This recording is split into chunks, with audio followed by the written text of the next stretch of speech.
The struggle of everyday life has a way of wearing you down. When that burnout hits, the idea of packing up and escaping to a cozy, isolated cabin deep in the winter woods sounds like the perfect cure. But perfect escapes still cost money. To make the math work, the narrator and his girlfriend Stacy invited their best friend Randy and his girlfriend to split the bill. It was a simple arrangement, a fun couple's getaway at half the price. Then, less than a week before they were supposed to leave, Randy's relationship imploded in a sudden, messy breakup. They couldn't afford the cabin without Randy's half of the rent, but making him pay for a romantic trip he couldn't enjoy felt wrong. So when Randy begged to bring a completely unknown rebound date who had offered to cover his expenses, they reluctantly agreed. Travel compatibility is a real factor, and they knew nothing about this woman. The drive up to the mountains was suffocatingly awkward. Randy introduced the group to Lucy, a woman who proved so quiet and closed off that by the time they reached the cabin, her travel companions barely even knew what her voice sounded like. This is how the trap is set.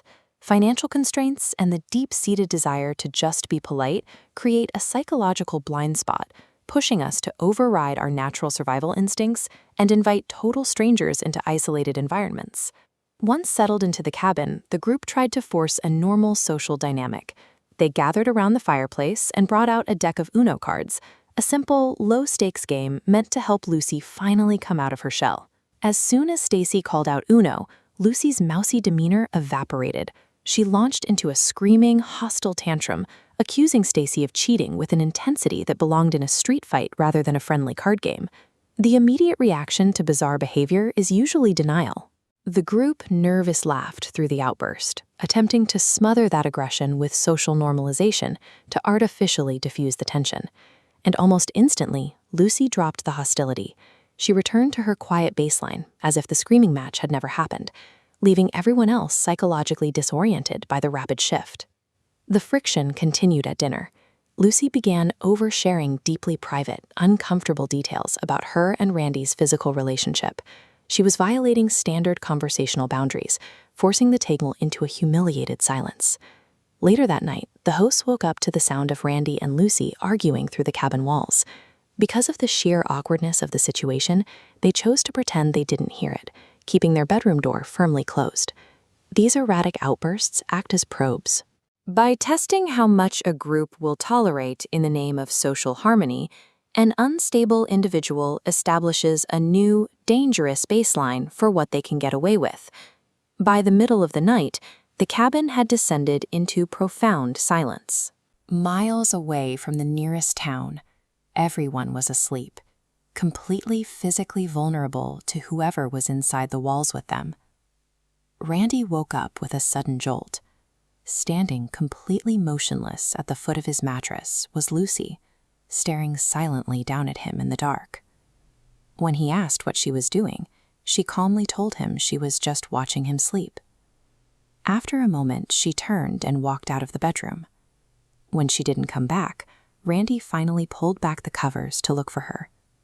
Resting right there on her side of the bed was a large, heavy blade. Randy slipped out of bed and crept quietly into the pitch-black living room to find safety.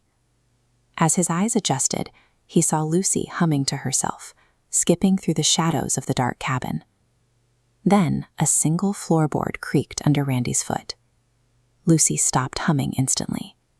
She turned her head toward the sound, staring blankly in his direction, and in a flat, emotionless voice whispered, "I see you." Randy scrambled into his friend's bedroom and locked the door behind him in absolute panic. As they huddled together, trying to process what was happening, they heard the heavy front door of the cabin slam shut. Lucy had wandered out into the freezing wilderness, wearing only shorts and a t-shirt. At this moment, the illusion of an awkward weekend vanishes. Politeness is exposed as a fatal weakness the second an unpredictable, armed variable is introduced into an enclosed space, where calling for help isn't an option. After hours of terrified, sleepless waiting, the sun came up. At 6 a.m., the group cautiously stepped into the kitchen to find a jarringly normal scene. Lucy casually washing the dishes, cheerfully greeting them as if she hadn't spent the night stalking the cabin with a weapon. Any hope that they had overreacted or that she was just sleepwalking was destroyed minutes later. While packing his things to leave, Randy bumped Lucy's bag, and that exact same massive knife spilled out onto the floor. The drive back to civilization was agonizingly tense. The three of them sat in absolute silence, hyper-aware that they were trapped in a small, moving metal box with an armed and unstable individual. As soon as they reached safety, Randy cut all contact with her. Stacy, desperate to understand what they had just survived, started digging through social media, searching public directories and even local inmate records to track down any digital footprint of this woman. She found absolutely nothing. There was zero record of Lucy anywhere, meaning the woman sitting in that cabin had been operating under a completely fabricated identity. The real weight of the experience comes from the realization that they had invited an untraceable stranger into their sanctuary and survived only because she chose not to act. The isolation of the woods was just the setting. The true danger was the person they welcomed into it.